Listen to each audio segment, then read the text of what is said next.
Hello everyone, this is Muskan and I welcome you all to my YouTube channel that is the Aru Road. Chapter 2 Sectors of Indian Economy. हम ये chapter पढ़ रहे थे और आज इस video में हम ये चैप्टर कंप्लीट कर देंगे। अब हम पढ़ेंगे सेक्टर्स की division as organised and unorganised, कि सेक्टर्स को ऑर्गेनाइज्ड और अनऑर्गेनाइज्ड सेक्टर्स के बीच का डिफरेंस हम समझेंगे। ये हम समझे इससे पहले हम यहाँ पे एग्जाम्पल पढ़ लेते हैं।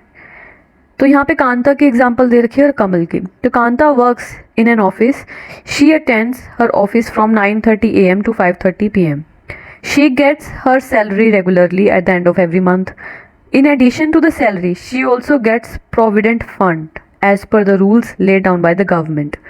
She also gets medical and other allowances. Kanta does not go to office on Sundays. This is a paid holiday. When she joined work, she was given an appointment letter stating all the terms and conditions of the work. तो यहाँ पे ये समझ में आता है कि कांता एक वर्कर काम करती है ऑफिस में। वो जो ऑफिस उसके टाइमिंग है ऑफिस की वो 9:30 AM से 5:30 शाम के 5:30 बजे तक है। उसको उसकी सैलरी जो है हर महीने मिलती है और सैलरी के अलावा उसे प्रोविडेंट फंड्स भी मिलते हैं, जो कि एक रूल बनाया हुआ है गवर्नमेंट के द्वारा। और उसको इतना ही नहीं, मेडिकल फैसिलिटीज़, मेडिकल अलाउंस भी मिलता है या और भी अलाउंसेस जो होते हैं वो भी मिलते हैं। कांता संडे की छुट्टी लेती है क्योंकि वो हॉलीडे होता है, उस दिन संडे ऑफ रहता है, लेकिन वो पेड हॉलीडे होती है। कई बार हमने देखा होगा कि जब कोई वर्कर या कोई काम करने वाला जब छुट्टी लेता है तो हम उसकी पगार उस दिन की कट कर देते हैं, लेकिन ये पेड हॉलीडे है, यानी छुट्टी जो है वो ले सकती है लेकिन उसकी जो सैलरी है वो कट नहीं की जाएगी। और जब कांता ने काम ज्वाइन करा तब उसको एक अपॉइंटमेंट लेटर मिला था जिसमें सारी टर्म्स एंड कंडीशंस काम के रिलेटेड लिखी गई थी। तो ये हो गया कांता का केस। कितना स्पेसिफिक लग रहा है, कितना क्लीन लग रहा है, विद द फ्लो, सब कुछ क्लियर लग रहा है, क्लियरली समझ में आ रहा है। अब हम बात करते हैं कमल के example. Kamal is Kanta's neighbour, Kanta का नेबर है कमल। ये डेली वेज लेबरर है जो कि पास में ही ग्रोसरी शॉप पे काम करता है। वो शॉप पे 7:30 बजे जाता है सुबह के और 8 बजे शाम के 8 बजे तक वो काम करता है। He gets no other allowance apart from his wages. उसको वेजेस ही मिलते हैं, इसके अलावा कोई और अलाउंस उसको नहीं मिलता। और इसको जब ये छुट्टी लेता है तो उसको पे नहीं किया जाता, यानी जो हॉलीडे वो लेता है तो उसकी पगार काट ली जाती है, उसके वेजेस में से कट हो जाते हैं holiday. He has therefore no leave or paid holidays. कोई लीव नहीं होती, कोई पेड हॉलीडेज नहीं होती जैसे कांता के केस में था।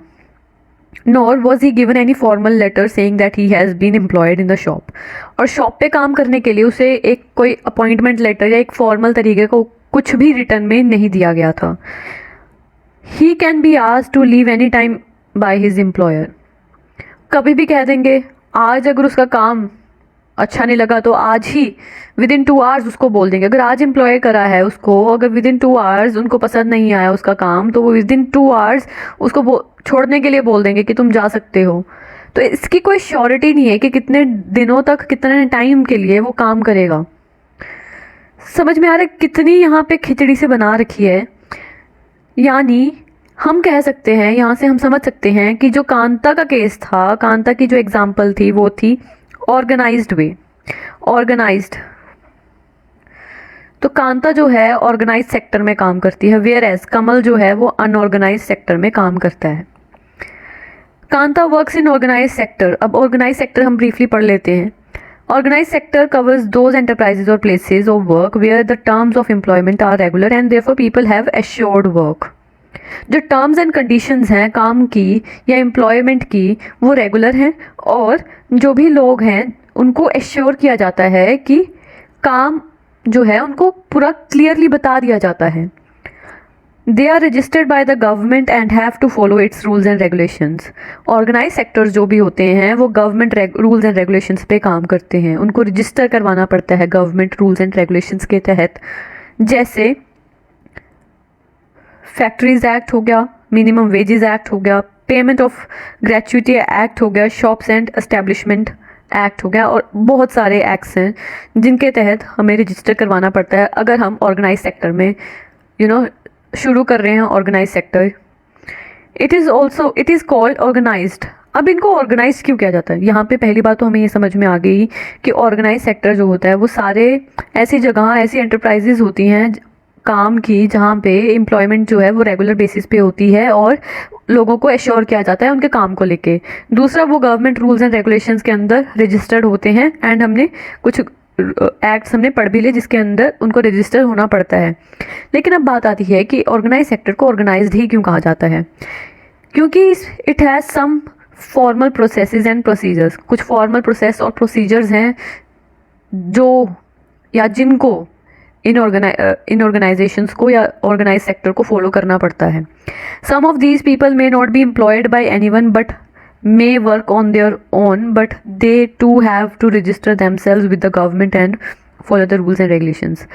अब हमने जब कांता का केस देखा तो वो उसको एम्प्लॉय किया गया था, लेकिन कुछ ऐसे ऑर्गेनाइज सेक्टर्स भी हैं, जैसे फॉर एग्जांपल मैं एक फर्म शुरू करती हूँ, मैं एक ऑनर हूँ, तो उसके अंडर भी मुझे रजिस्टर करवाना पड़ेगा। गवर्नमेंट के अंदर हमें रजिस्टर करवाना पड़ेगा, रूल्स एंड रेगुलेशंस होंगे मेरी ऑर्गेनाइजेशन को लेकर, मेरे सेक्टर को लेकर, जिस सेक्टर में मैं काम कर रही हूँ उससे रिलेटेड कुछ गवर्नमेंट्स के रूल्स एंड रेगुलेशंस होंगे जो मुझे फॉलो करने ही पड़ेंगे। सिर्फ एम्प्लॉयमेंट देने के उस पे बेसिस पे नहीं हमें गवर्नमेंट रूल्स चाहिए, बल्कि अगर हम ऑर्गेनाइजेशन एक फॉर्म कर रहे हैं, एक फॉर्म एज एन ऑनर भी मुझे गवर्नमेंट्स के जो गवर्नमेंट के रूल्स एंड रेगुलेशंस हैं उनको फॉलो करना पड़ेगा। Workers in the organise sector enjoy security of employment. वो सिक्योरिटी ऑफ एम्प्लॉयमेंट इंजॉय करते हैं। एम्प्लॉयमेंट मतलब उनको काम जो है एश्योर होते हैं कि इतने टाइम तक उनको काम मिला है। मतलब कोई भी ऐसे मुंह उठाकर आकर बोल देगा कि काम छोड़ दो, ऐसा कोई सिनेरियो नहीं क्रिएट होता। They are expected to work only fixed number of hours. कुछ घंटे होते हैं, जैसे कांता के केस में 9:30 to 4:30 का केस था, तो वैसे ही फिक्स्ड आवर्स होते हैं काम करने के। अगर वो ज़रूरत से ज़्यादा लाइक ओवर टाइम करते हैं, इन दैट केस वो उनको पे किया जाता है ओवर टाइम के लिए by the employer. They also get several other benefits from the employers. उनको और भी बेनिफिट्स मिलते हैं। What are these benefits? अब बेनिफिट्स कौन से हो गए ये? They get paid leaves during holidays. उनको पेड लीव्स मिलती हैं ड्यूरिंग हॉलीडेज। प्रोविडेंट फंड मिलता है, ग्रेचुइटी एक्सेट्रा, ये सब जो उनको बेनिफिट्स मिलते हैं। They are suppose to get medical benefits. Medical benefits भी मिलते हैं जब ज़रूरत होती है। Under the laws the factory manager has to ensure facilities like drinking water जो है सेफ़ होना चाहिए, वर्किंग एनवायरनमेंट जो है वो भी सेफ़ होना चाहिए। व्हेन दे रिटायर उनको पेंशन भी मिलनी चाहिए। तो ये कुछ है फैक्ट्रीज एक्ट के अंदर आते हैं चीज़ें, ये भी उनको बेनिफिट्स मिलते हैं। इन कंट्रास्ट जब हम कमल की एग्जांपल पढ़ते थे तो वो अनऑर्गेनाइज सेक्टर का पार्ट था। वो अनऑर्गेनाइज सेक्टर में काम कर रहा था। Is characterized by small and scattered units which are largely outside the control of government। ऐसे यूनिट्स जो गवर्नमेंट के कंट्रोल में नहीं हैं। There are rules and regulations but they are not followed. कुछ रूल्स एंड रेगुलेशंस हैं, कुछ basics तो रूल्स एंड रेगुलेशंस होती है वो हर जगह की होती हैं। इवन दो कुछ बेसिक हमारे रूल्स एंड रेगुलेशंस हैं जो पब्लिक पार्क्स को लेकर भी हैं, तो हर एरिया से रिलेटेड, हर जगह से रिलेटेड, हर काम से रिलेटेड कुछ रूल्स एंड रेगुलेशंस हैं जो गवर्नमेंट बनाती है, लेकिन अनऑर्गेनाइज सेक्टर्स में ये फॉलो नहीं की जाती। Jobs here are low paid jobs होती हैं, ऑफन नॉट रेगुलर भी नहीं होती jobs. There is no provision for over time जैसा कोई प्रोविजन नहीं होता कि ओवर टाइम करेंगे तो उनको सैलरी ज़्यादा मिलेगी, वो they will get paid for their over time efforts. Paid leave भी नहीं होती, छुट्टियाँ भी नहीं होती, लीव ड्यू टू सिकनेस ये तो भूल ही जाओ काफ़ी केसेस में, etcetera. Employment is not secure. Employment जो है वो सिक्योर नहीं है। People can be asked to leave without any reason. बिना कुछ कहे उनको काम छोड़ने के लिए बोल दिया जाएगा, उनको जो है उनकी जॉब छीन ली जाएगी। When there is less work such as during some season some people may be asked to leave। जब कोई ऐसा टाइम पीरियड होता है जो सीजनल काम करते हैं, कुछ ऐसे फैक्ट्रीज हो गई, कुछ ऐसे शॉप्स हो गई, शॉप्स तो नहीं खैर, कुछ ऐसे प्रोडक्ट्स मैन्युफैक्चरिंग इंडस्ट्रीज़ होती हैं जो सीजनल बेस्ड होती हैं, तो जब ऑफ सीजन का टाइम होता है तो काम जब कम हो जाता है, इन दैट केस लोगों को बोल दिया जाता है, वर्कर्स को बोल दिया जाता है काम छोड़ने के लिए, उनको हटा दिया जाता है काम से। A lot also depend on the whims of the employer. This sector includes a large number of people who are employed on their own, doing small jobs such as selling on the street or doing repair work. इन्हीं problems की वजह से कुछ लोग जो हैं ऐसी industries में जाते ही नहीं हैं जहाँ पे सीजनल बेस्ड काम होता है, और कुछ अनऑर्गेनाइज सेक्टर्स में ऐसे काम भी हैं जहाँ पे जो है लोग खुद ही दे ओन डूइंग स्मॉल जॉब्स, मतलब वो खुद ही काम कर रहे हैं। जैसे वो स्ट्रीट पर जाके सामान बेच रहे हैं, सब्जियां बेच रहे हैं, कहीं आप देखते होंगे रोड से निकलते ही, घर से निकलते ही आपको दिखते होंगे स्ट्रीट वेंडर्स दिखते होंगे। कुछ ऐसे होते हैं बहुत एक छोटा सा ठेला लगा देते हैं, टेम्परेरी रहता है वो, तो ऐसे काम करते हैं, ऐसे काम करने लग जाते हैं। जैसे कोई रिपेयर वर्क कर दिया, तो ये जो लोग काम कर रहे हैं, ऐसा जो लोग काम कर रहे हैं जैसे सेलिंग ऑन अ स्ट्रीट या रिपेयर वर्क कर रहे हैं, ये बहुत ज़्यादा तादाद में है। Similarly farmers work on their own, farmer जो है वो भी खुद खेती बाड़ी खुद ही करते हैं। And hire labourers as and when they require, और वो क्या करते हैं, जो लेबरर्स हैं, जो वर्कर्स हैं, वो हायर तभी करते हैं जब उनको ज़रूरत होती है। अब बात करते हैं कि अनऑर्गेनाइज सेक्टर, जो ऐसे लेबर्स हैं, ऐसे वर्कर्स हैं, इनको कैसे प्रोटेक्ट किया जाए। सबसे पहले बात करते हैं कि organise sector offers jobs that are most sought after. लोग चाहते हैं कि ऑर्गेनाइज सेक्टर में काम किया जाए। फॉर एग्जाम्पल, आपने अपनी लाइफ में कभी ना कभी सुना होगा कि government jobs are the best, government job ले लो, वाह वाही हो जाएगी।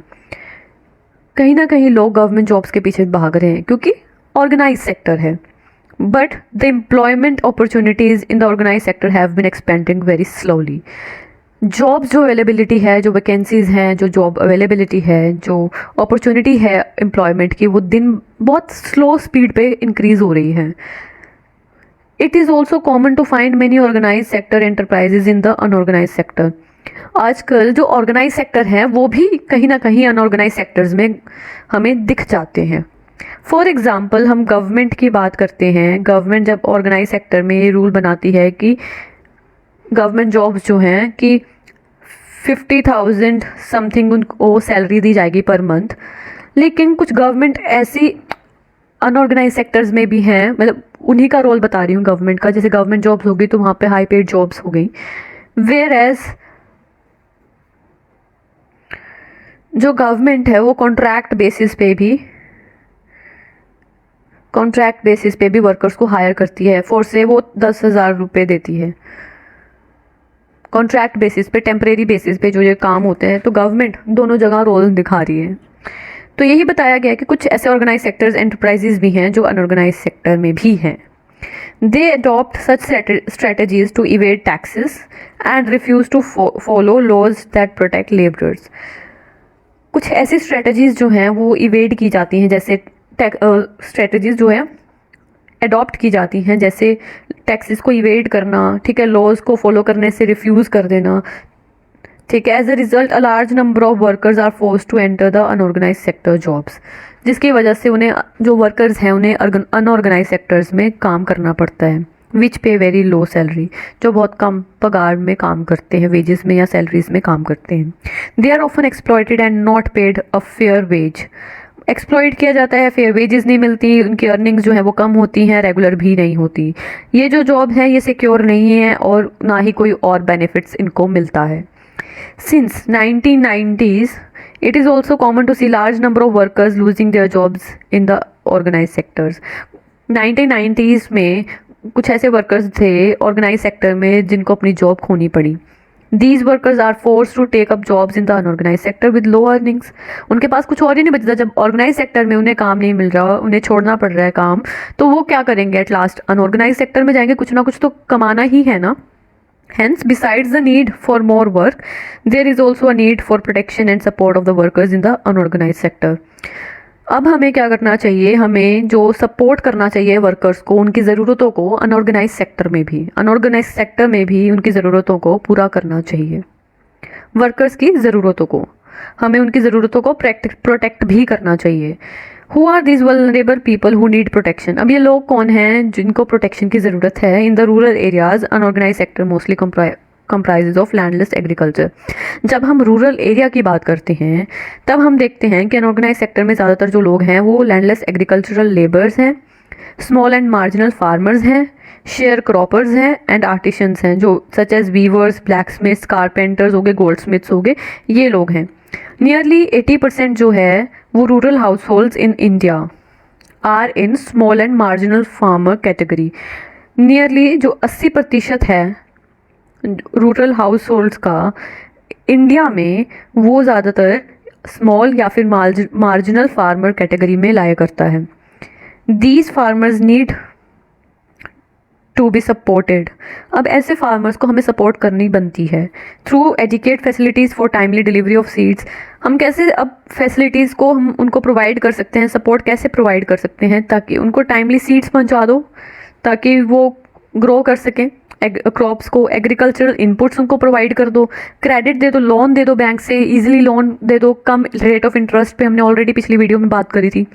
स्टोरेज फैसिलिटीज़ प्रोवाइड कर दो एंड मार्केटिंग आउटलेट्स, उनको मार्केटिंग जो है उनकी वो प्रोवाइड कर दो उनको, जिससे क्या होगा वो एटलीस्ट अपना अच्छा अर्न कर पाएंगे, अपने खर्चे खुद निकाल पाएंगे।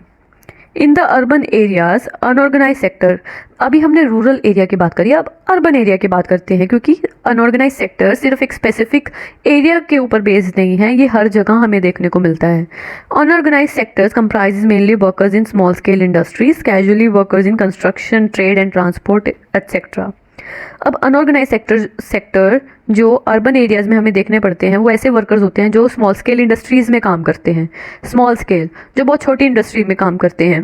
कैजुअल वर्कर्स होते हैं जैसे कंस्ट्रक्शन में, जब बिल्डिंग हम बनाते हैं तो हम वर्कर्स को टेम्परेरीली हायर करते हैं, तो वो कैजुअल वर्कर्स होते हैं।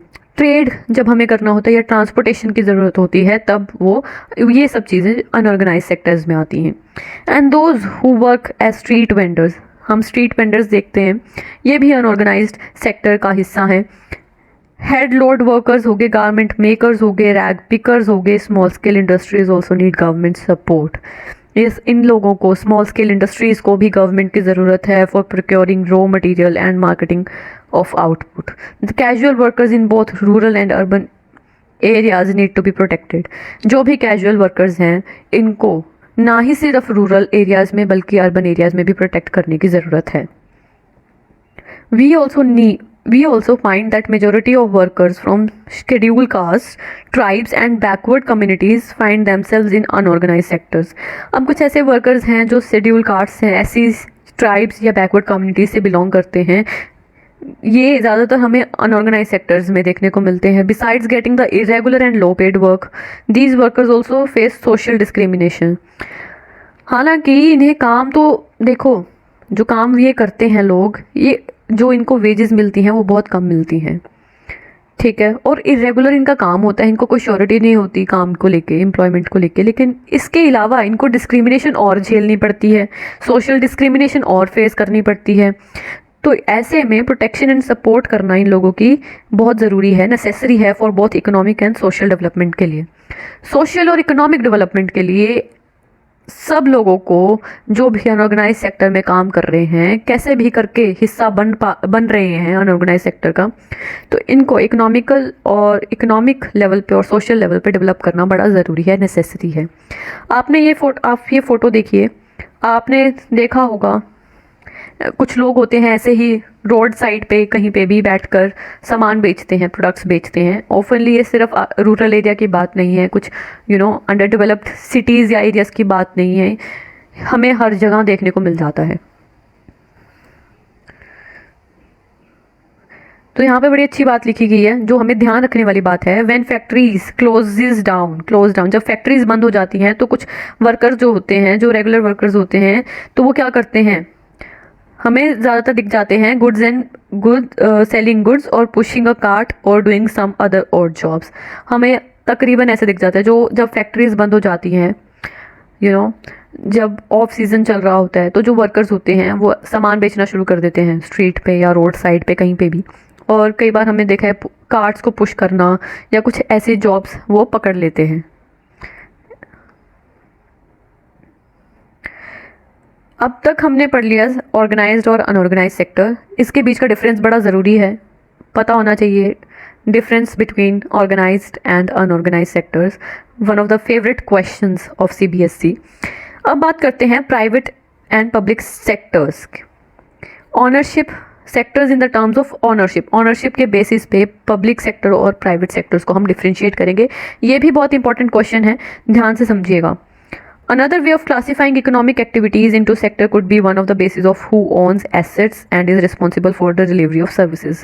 अब जब हम काम सेक्टर्स की बात करते हैं, अगर हम एक कोई एक्टिविटी करते हैं, कुछ प्रोड्यूस करते हैं या कुछ भी करते हैं, तो ऑनरशिप के बेसिस पे, ownership who owned that work, उसके बेसिस पे हम डिफ्रेंशिएट करेंगे। ऑनर जो होगा वो या तो जो है ज़्यादा से ज़्यादा एसेट्स, मेजॉरिटी ऑफ एसेट्स को ओन कर रहा होगा और रिस्पॉन्सिबल होगा ताकि वो अपनी जो सर्विसेज हैं वो डिलीवर कर सके बाकी लोगों तक, कस्टमर्स तक। अब ऑनर होगा, दो तरीके के ऑनर होंगे, एक तो या तो सरकार as an owner role play करेगी, और एक अगर कोई फर्म ओपन करती हूँ, मैं कोई एक मैन्युफैक्चरिंग इंडस्ट्री एस्टेब्लिश करती हूँ, सेटअप करती हूँ, तो मैं एक ऑनर हो जाऊँगी। तो जो गवर्नमेंट जो है, government sectors in the public sector, जो कि गवर्नमेंट ऑन करती है most of the assets and provides all the services. Public sector में गवर्नमेंट जो है मोस्ट ऑफ द एसेट्स जो है वो ऑन करती है और सर्विसेज को प्रोवाइड करती है। तो पब्लिक सेक्टर की जब हम बात करते हैं तो गवर्नमेंट एज अ ओनर हम देखते हैं।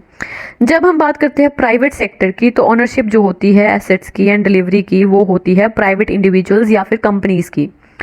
प्राइवेट इंडिविजुअल्स, अगर मैंने कोई फर्म शुरू करी है तो वहाँ पे ओनर मैं हो जाऊँगी, या कोई कंपनी हो जाएगी, प्राइवेट लिमिटेड कंपनीज होती हैं, तो वो उस केस में कंपनी एक as a owner role play करेगी, जहाँ पे कंपनी के शेयर्स बहुत ज़्यादा होंगे, ठीक है। एसेट्स जो होंगे कंपनी के वो ज़्यादा होंगे, मेजोरिटी में होंगे, और जो सर्विसेज हैं उनको डिलीवर करने की रिस्पॉन्सिबिलिटी भी एक कंपनी की हो जाएगी।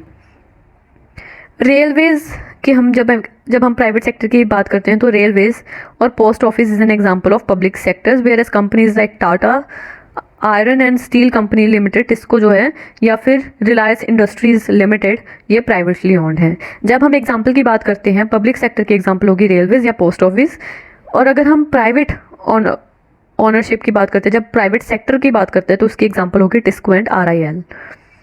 Activities in private sectors are guided by the motive to earn profits.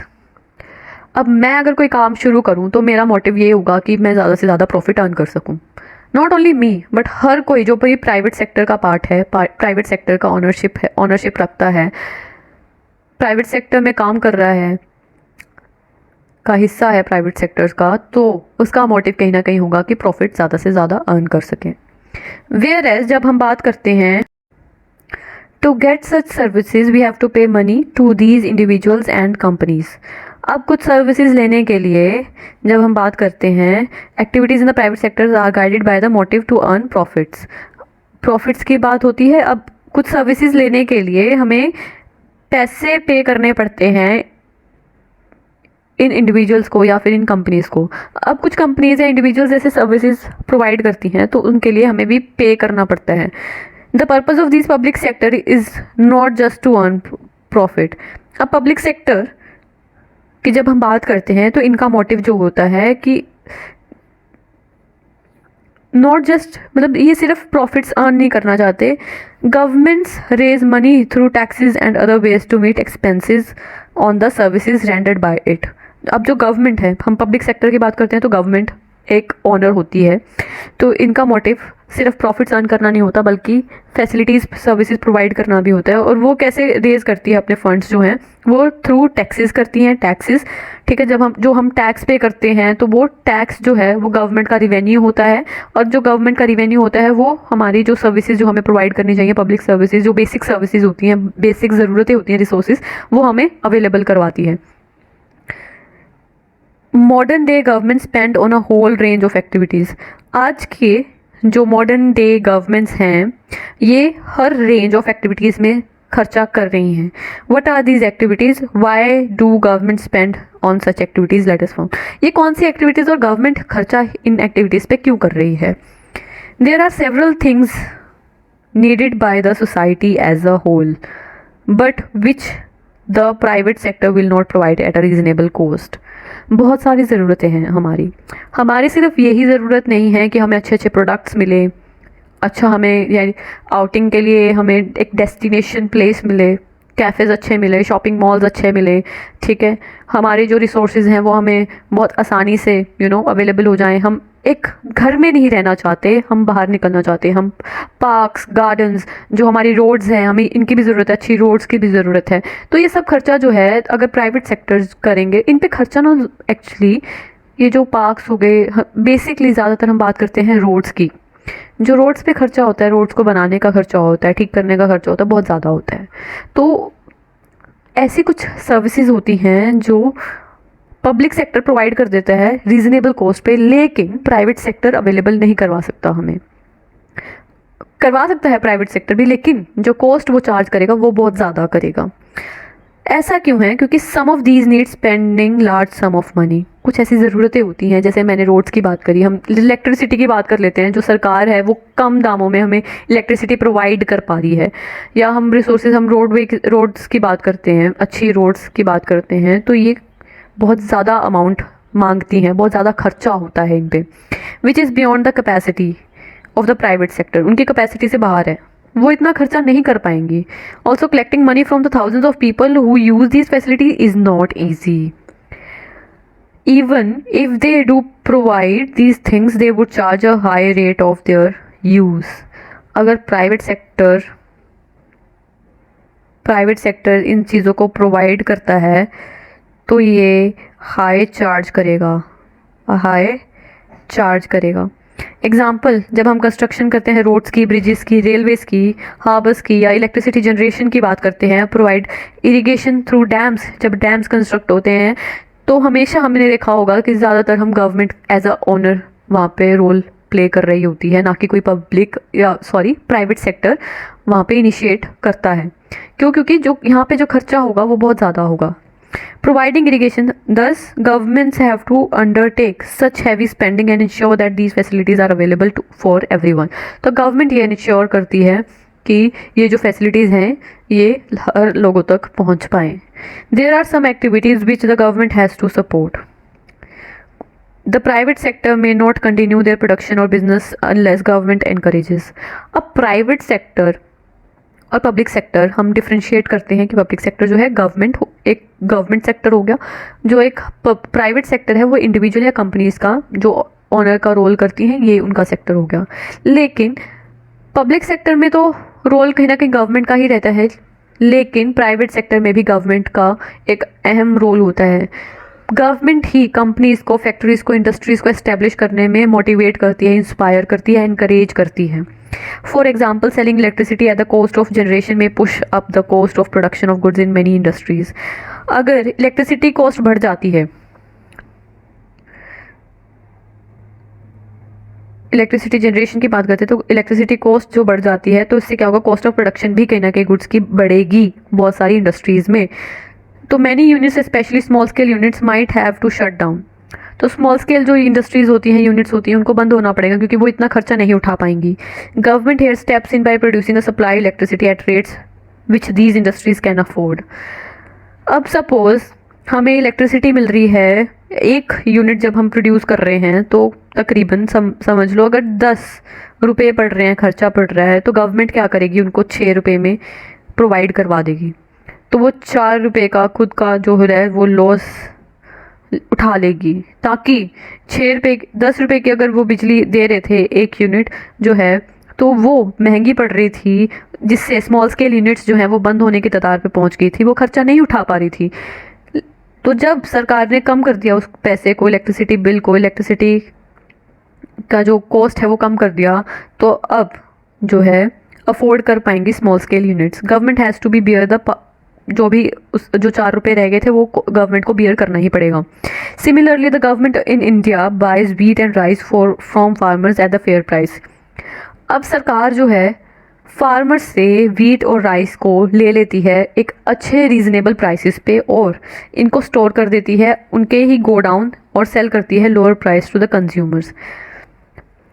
सरकार, गवर्नमेंट ने फार्मर से क्रॉप्स लिए, गेहूँ या मतलब वीट ले लिया, राइस ले लिया, उसको स्टोर कर दिया, ठीक है, उसको स्टोर कर दिया इन इट्स गोडाउन्स में स्टोर कर दिया, जो गवर्नमेंट के गोडाउन्स होते हैं उनमें, और लोअर प्राइस पे, कंपैरेटिवली थोड़े लोअर प्राइसेस पे उनको कंज्यूमर तक भेज दिया थ्रू राशन शॉप्स, ठीक है। You have read about this in chapter food security, class 9th में आपने ये चैप्टर पढ़ा होगा, food security in class 9th, ठीक है। तो ये काम होता है, the government has to bear some of the cost. Again crops के केसेस में भी, वीट और राइस के केस में भी गवर्नमेंट को कुछ कॉस्ट जो है वो बियर करनी पड़ेगी।